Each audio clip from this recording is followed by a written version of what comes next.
नंद बाप वासुदेव भगवान विष्णु भगवान श्री कृष्ण को लेकर यमुना पार कराते हैं हिंदू।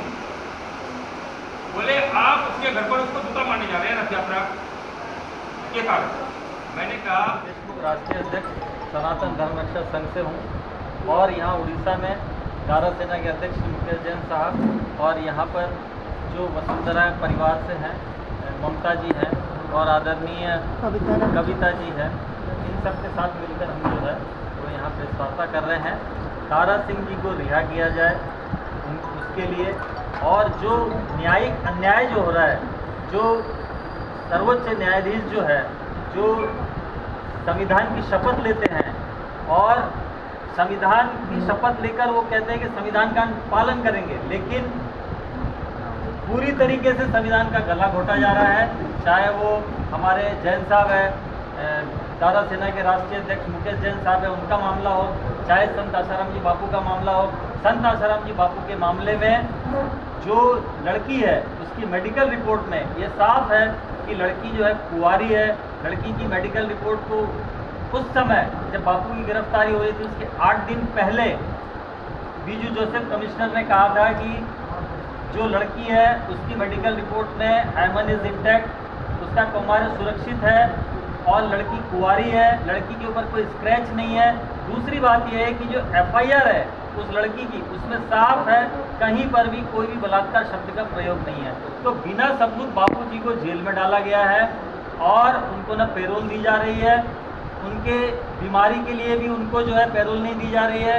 उनके परिवार में उनके संबंधी स्वर्गवास हो गया लेकिन उनको पैरोल नहीं दी जा रही है उस मामले में भी। तो ये पूरी तरीके से संविधान का गला घोटा जा रहा है और सर्वोच्च न्यायाधीश इसके लिए जिम्मेदार है। दारा सिंह जी के मामले में उड़ीसा में उनको आजीवन कारावास 14 वर्ष में उनको छोड़ना चाहिए आजीवन कारावास में, लेकिन उनको 24 वर्ष हो गए, उनको भी कोई पैरोल नहीं है। और संत नारायण साईं जी के मामले में 12 वर्ष पुराना एक मामला जिसमें बालिग लड़की कह रही कि मेरे साथ बलात्कार हुआ, तो 12 वर्ष पुराना मामला ऐसा पूरे देश में पहली बार हुआ है कि उस मामले को लेकर संत नारायण साईं जी को भी 10 साल से जेल में रखा गया है, उनको भी कोई पैरोल नहीं है। तो ये पूरे देश के अंदर जो है पूरा अन्याय चल रहा है। जो सर्वोच्च न्यायाधीश जो है वो पूरी तरीके से अन्याय कर रहे हैं और जो आतंकवादी संगठन है, जो आतंकवादी है, उन लोगों को तो वो लोग छोड़ देते हैं, लेकिन जो हिंदू धर्म रक्षा के लिए धर्मांतरण के विरोध में जो अड़चन आ रहे हैं, जो रुकावट आ रहे हैं, उनको जेल में डाल देते हैं। ऐसे जैन साहब है, जैन साहब जितनी देशद्रोही शक्तियां हैं, जितना जैन साहब लड़ रहे हैं हमारे यूनाइटेड हिंदू फ्रंट में दिल्ली में कोई भी नहीं लड़ रहा है। सुप्रीम कोर्ट में पिछले 25 वर्षों से लगातार हम लोग लड़ रहे हैं। जैन साहब के ऊपर देशद्रोह का धाराएं लगा दी गई है।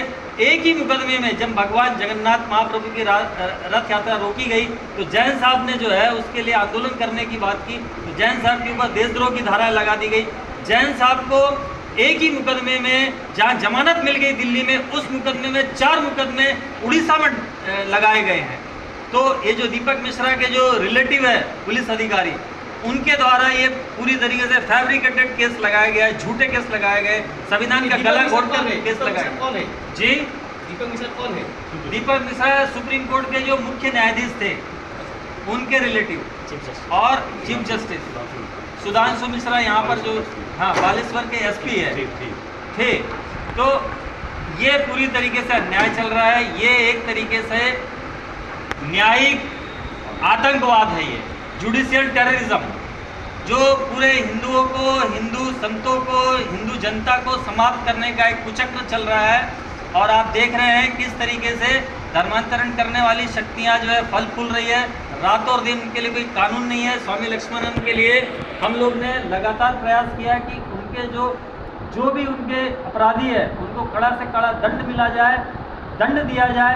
RSS के जो 5 जन है उसमें भी ये कहा गया है कि वेटिकन से फतवा जारी हुआ, वेटिकन से फतवा जारी हुआ पोप का, और उसके मीटिंग हुई, उसके बाद में स्वामी लक्ष्मणन की हत्या हुई यहाँ उड़ीसा में।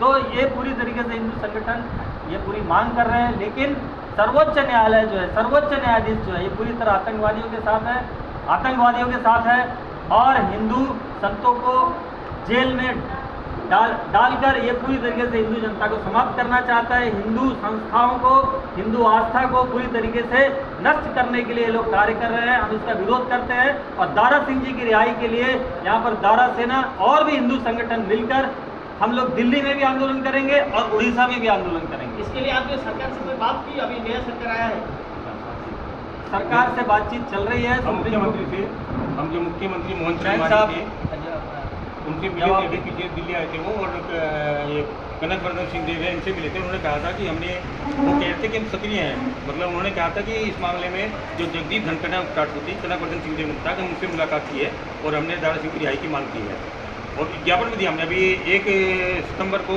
यहाँ पर दिल्ली में प्रदर्शन हुआ, उस प्रदर्शन में ज्ञापन भी दिया गया था मोहन चरण मांझी जी को, उसकी एक्नॉलेजमेंट भी आई हमारे पास। तो हमारा ये अनुरोध है कि अभी जो आने वाली 2 अक्टूबर है गांधी जयंती, उस पर कैदी को रिहा किया जाता है, दारा सिंह को रिहा करें और आसाराम बापू को छोड़े। और मेरे खिलाफ भी जो झूठे मुकदमे चलाए गए हैं, एक अपराध में 4 मुकदमे चलाए जा रहे हैं, पूरा संविधान का गला घोटा जा रहा है, इस सबको बंद किया जाए और न्यायिक अत्याचार बंद होना चाहिए। ये 2 अक्टूबर को दारा सिंह का रिहाई की मांग आपने क्या किया? ज्ञापन दिया उसके लिए हमने, मुख्यमंत्री को ज्ञापन दिया। मोहन चरण मांझी जी बहुत अच्छे व्यक्ति हैं, मैं उनकी प्रशंसा करता हूँ। और वो उसी, देखिए एक बात और खास बताता हूँ कि ग्राम स्टेंस की हत्या करने के बाद जो हिंदुत्व की लहर चली, उसमें ही अपनी द्रौपदी मुर्मू पहली बार एमएलए बनी थी और अपने मोहन चरण मांझी पहली बार एमएलए बने, और आज वो राष्ट्रपति बनी है। ये सिर्फ दारा सिंह के उसके उस आतंकवादी की जिसने पुनः हत्या किया है, तो उसकी हत्या कारण ही ये जनता जागी, हिंदुत्व जागा, उसी कारण आज द्रौपदी मुर्मू राष्ट्रपति बनी है और मोहन चरण मांझी आज उड़ीसा के मुख्यमंत्री बने हैं।